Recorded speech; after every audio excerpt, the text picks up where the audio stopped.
পৌর এলাকার যে মাসুম বাজার সেখানে কিন্তু অবস্থান করছি। আসলে টানা কয়েকদিন বৃষ্টির কারণেই কিন্তু সবজির প্রতিটা সবজিরই কিন্তু দাম বেড়েছে। এমনটি কিন্তু ক্রেতা এবং বিক্রেতা তারা কিন্তু আমাদেরকে জানিয়েছেন। আজকে আসলে একটি কাঁচা মরিচ বিক্রি হচ্ছে ৳১৫০ থেকে ৳১৬০ দরে।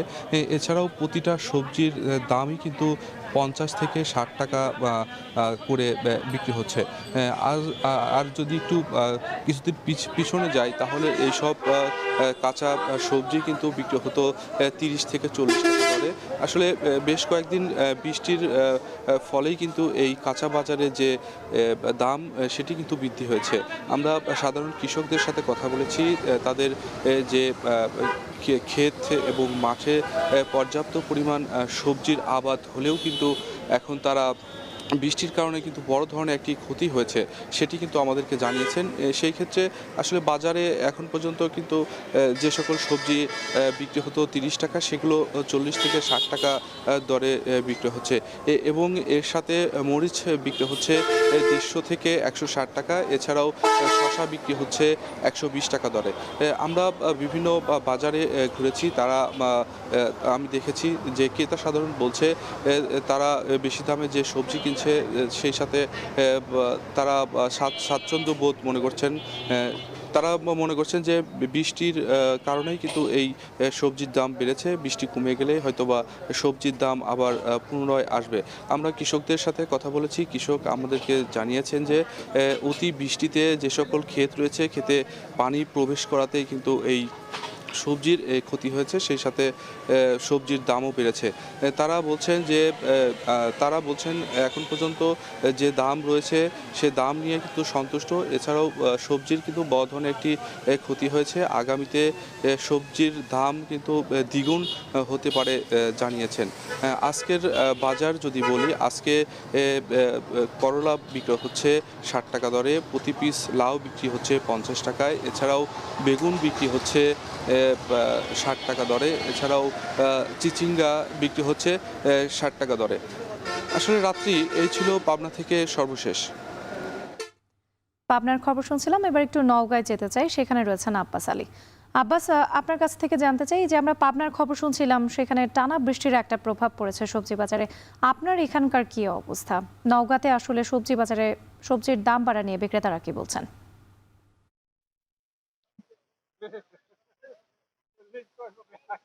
রাত্রেই আপনাকে জানিয়ে রাখি যে ভোর থেকেই নওগাঁয় বৃষ্টি হচ্ছে। শুধু এই বৃষ্টির কারণে যে এই পৌর পাইকারি বাজারে সবজির সরবরাহ কমেছে এমনটা না। গত কয়েকদিন থেকেই আমরা দেখছি যে মাঝে মধ্যে বৃষ্টি হচ্ছে। আর এই বৃষ্টির কারণে ক্ষেতের সবজি কিছুটা নষ্ট হচ্ছে, যার কারণে বলা যায় যে হাট বাজারগুলোতে সবজির সরবরাহ কমে এসেছে। আর এই কমে আসার কারণেই প্রতিদিনই প্রায় বাড়ছে সবজির দাম। আজকের কথা যদি বলি, যে গতকালের তুলনায় আজ প্রায় ৳৫ থেকে ৳১০ পর্যন্ত সবজির দাম বেড়েছে। অর্থাৎ সব ধরনের সবজির দামই বেড়েছে ৳৫ থেকে ৳১০ পর্যন্ত। নওগাঁ এই পৌর পাইকারি বাজারে সবচেয়ে বেশি দামে যেই সবজি রয়েছে তা হচ্ছে বেগুন বিক্রি হচ্ছে ৳৭০ থেকে ৳৭৫ কেজি পর্যন্ত। করলা বিক্রি হচ্ছে ৳৬০ কেজি, কাঁকরোল ৳৪০ কেজি দরে বিক্রি হচ্ছে। এছাড়া পটল বিক্রি হচ্ছে ৳২০ থেকে ৳২৫ কেজি, তরই চিচিঙ্গা বিক্রি হচ্ছে ৳২০ থেকে ৳২২ কেজি হিসেবে। এছাড়া ঢেঁড়স বিক্রি হচ্ছে ৳৩০ থেকে ৳৩৫ কেজি এবং পেঁপে বিক্রি হচ্ছে ৳২০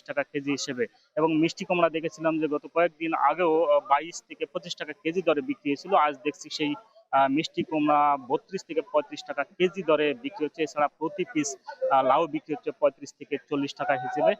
শাক বিক্রি হচ্ছে ৳২৫ থেকে ৳২৮ কেজি হিসেবে। এবং মরিচ, অর্থাৎ গতকালের তুলনায় আজকে মরিচ প্রায় ৳২০ পর্যন্ত বৃদ্ধি পেয়ে বিক্রি হচ্ছে ৳৯০ কেজি পর্যন্ত। এবং সব ধরনের যে আলু রয়েছে, আলু বিক্রি হচ্ছে ৳২৫ থেকে ৳৩০ কেজি। কৃষকদের সঙ্গে আমরা কথা বলে যেমনটি জেনেছি যে যেহেতু এই মাঝে মধ্যে বৃষ্টি হচ্ছে, বৃষ্টির কারণে সবজি ক্ষেতগুলোতে পানি জমে সবজি এই ফসলগুলো কিছুটা বিনষ্ট হয়েছে, যার কারণে সবজির উৎপাদন কমে এসেছে। আর এই উৎপাদন কমে আসার কারণে পাইকারি বাজারগুলোতে সবজির সরবরাহ কমে এসেছে, যার কারণে দাম কিছুটা বেড়েছে। আর যদিও দাম বেড়ে যাওয়ার কারণে কৃষকরা কিছুটা লাভবান হচ্ছেন এবং তারা ভালো দাম পেয়ে খুশি অনেকটাই বোঝা যাচ্ছে। তবে সবজির দামের কারণে যারা ক্রেতা রয়েছেন তারা অনেকটা ক্ষোভ প্রকাশ করেছেন, কারণ তারা সবজির বাজারে এসে সবজি কিনতে গিয়ে যেহেতু বেশি দামে কিনতে হচ্ছে, যার কারণে ক্ষোভ প্রকাশ করেছেন। অর্থাৎ তারা পর্যাপ্ত পরিমাণ সবজি কিনতে পারছেন না। অর্থাৎ তারা যে একটা মনস্থির করে এসেছিলেন বাজারে যে পরিমাণ সবজি কিনবেন, সেই পরিমাণ তারা কিনতে পারছেন না। অর্থাৎ সরবরাহ কমে আসার কারণে দাম কিছুটা বৃদ্ধি পেয়েছে। তবে এই বৃষ্টি যদি থেমে যায়, তারপরে আবহাওয়া স্বাভাবিক হলে সবজির উৎপাদন বাড়বে এবং কিছুটা দাম কমে আসার সম্ভাবনা রয়েছে বলে জানিয়েছেন কৃষকরা। তো এই ছিল আমার কাছে সবজির দরদাম নিয়ে সবশেষ। নওগাঁ এবং পাবনা থেকে যুক্ত ছিলেন সহকর্মীরা, জানাচ্ছিলেন সবজি বাজারের খবর।